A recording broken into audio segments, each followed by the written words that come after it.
What is going on today, fam? So we're back again today, and we got another banger working on the Elantra N. She's right there. What is it? A he? Giant Slayer, David, Goliath. I guess my Elantra N's name is David. Whatever. I don't really name my cars, but we're about to do some more stuff to this thing, man. And today we are going to be doing a floor-mounted pedal kit.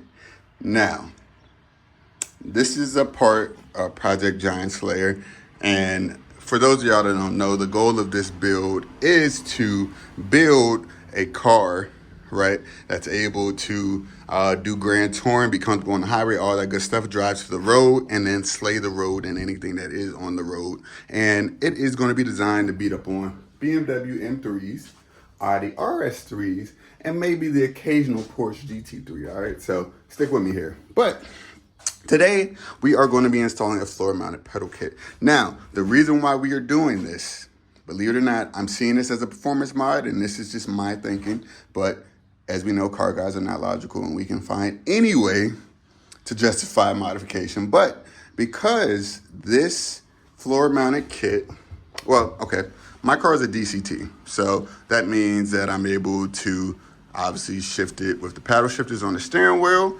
and I'm able to left foot brake. So what I'm trying to do is give myself a more stable platform and be able to modulate both the gas and the brake. And the first part of that is actually going with this floor mounted pedal kit. Now, the reason I'm going with this kit is because this will allow me better application of the throttle pedal with my foot, because it's using different muscles, and hopefully that will translate to more grip because I have better throttle control and more control over the vehicle, and it'll make me quicker. And it also will give my passenger, my right foot a base to now rest against, to actually help to hold me in the seat better as well when I'm applying the brakes and things like that, so I don't move forward. So that's why I'm gonna be going with this kit. But anyways, I went with the kit from Shark Racing. There's a few companies that actually sell a kit, but all it is a metal bracket here, an OEM Hyundai pedal from like a G80 or something like that. You can choose what type of pedal you want. I just wanted the regular looking one. And then it's like this extension harness for it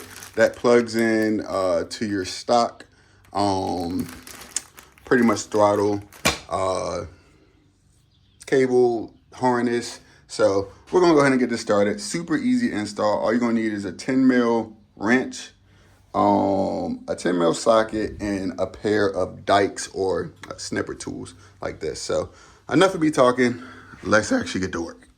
Okay, I'm gonna try my best to show this to y'all. A little tight down here, but there are 3 nuts holding in the OEM pedal assembly. So one on this side, one on the right side, and one on the top. Then you have a plug that's up here.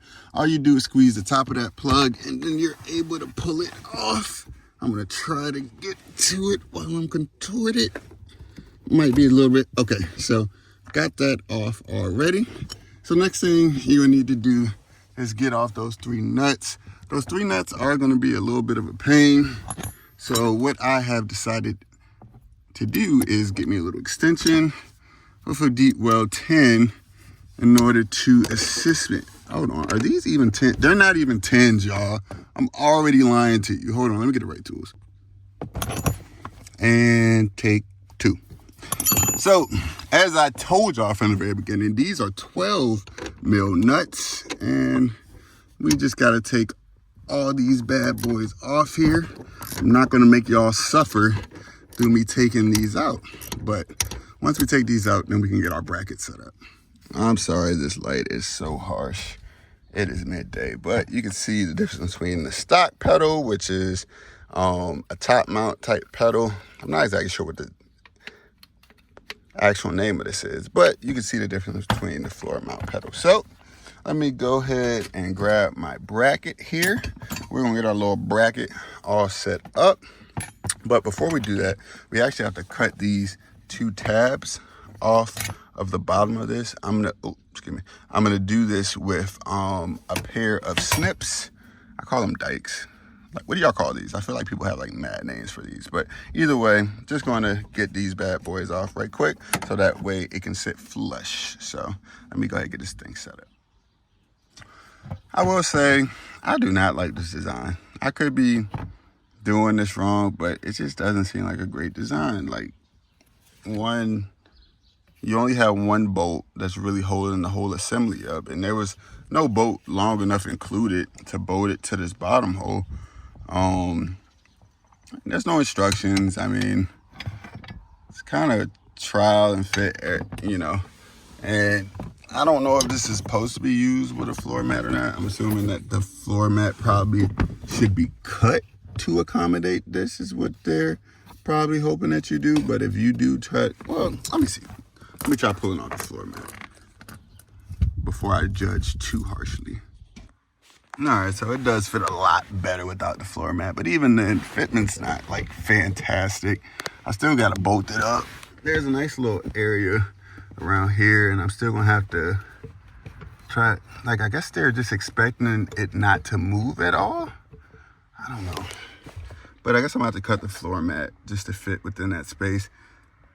Not loving this kit so far. I feel like it could be better engineered, but I think it'll do its job as it's supposed to. But let me try to get this thing bolted in, and then I'll check back in with y'all. All right, y'all, got the pedal installed. What I did was I put back my OEM floor mat for the time being. I got the pedal installed. You can see it's kind of a little bit above the mat. There's some space there, so don't love that, but overall I got it installed. I don't know how I feel about this kit, to be honest. I mean, it's okay. It's what we have, you know. It's not like you're pushing on the pedal super hard anyway. But let me see.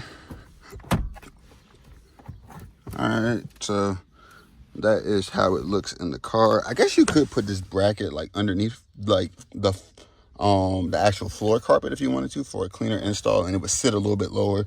Everything would be flush. I might do that in the future, but I'll start the car for you. Everything starts up like normal, no issues.